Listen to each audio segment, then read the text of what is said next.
अपनी नींद को ध्यान कैसे बनाएं? देखिए, जो लोग आज की बिजी लाइफ में कुछ ज्यादा ही व्यस्त रहते हैं, उनको ध्यान जैसी चीजों के लिए समय नहीं मिलता। तो ऐसे में उनके पास एक ही तरीका बचता है कि वो अपनी नींद को ही ध्यान में बदल दें।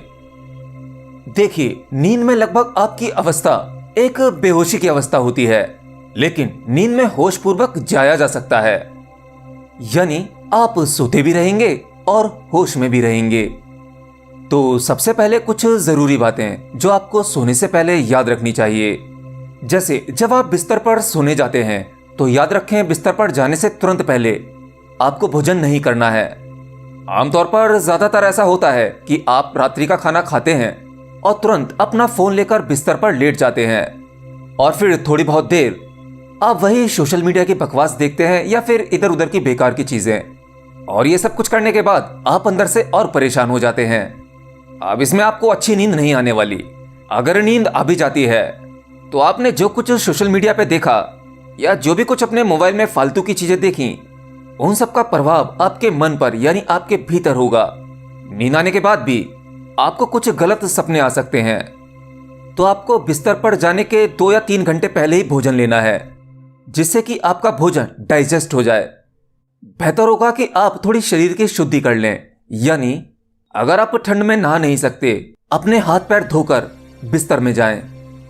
सोने से पहले पानी जरूर पिएं, क्योंकि पानी आपको आंतरिक और बाहरी तौर पर प्रभावित करता है। आफ्टरऑल आपका यह शरीर 70% से ज्यादा पानी से बना हुआ है। तो आप इतना तो समझते होंगे, इंसान रूपी इस रचना में पानी का सबसे बड़ा योगदान है।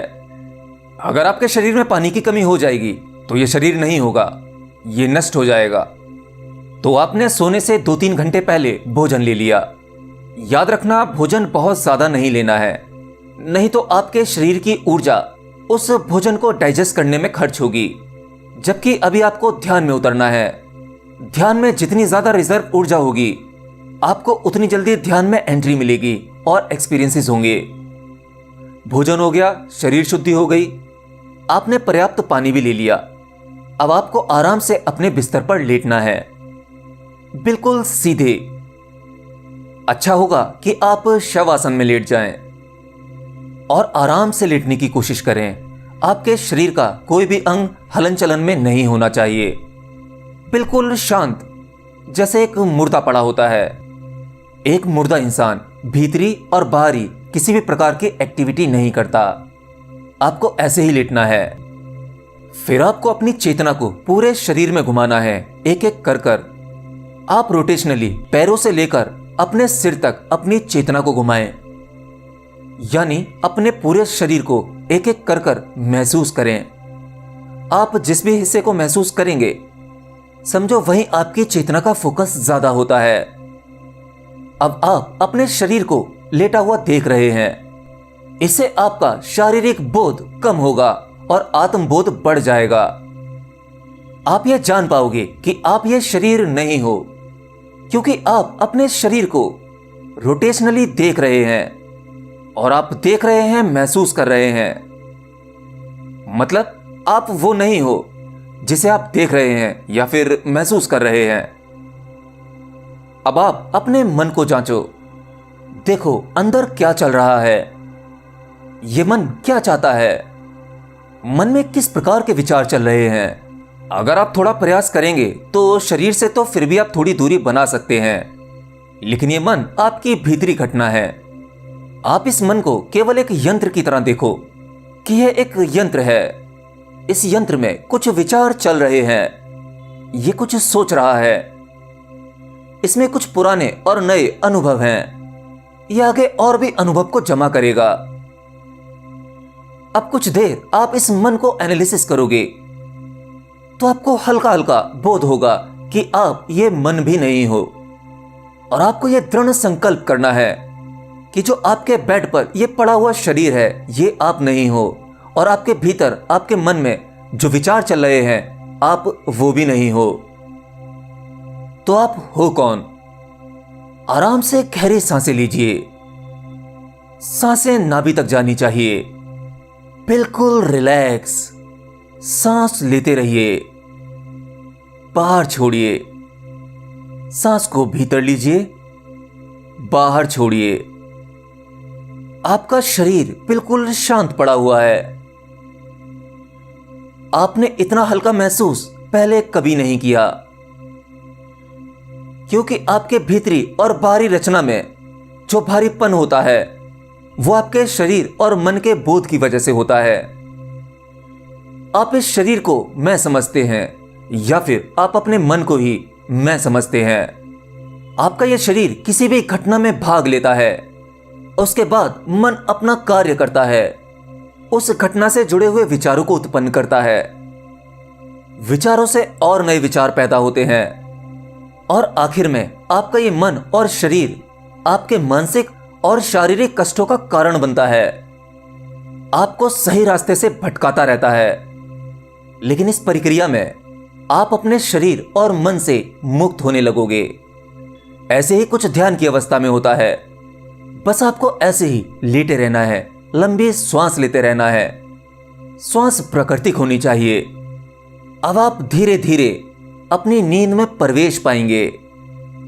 लेकिन याद रखना, नींद में प्रवेश करते समय आपको सजग और होश में रहना है, क्योंकि आमतौर पर जब किसी व्यक्ति को नींद आती है तो वो बेहोश हो जाता है।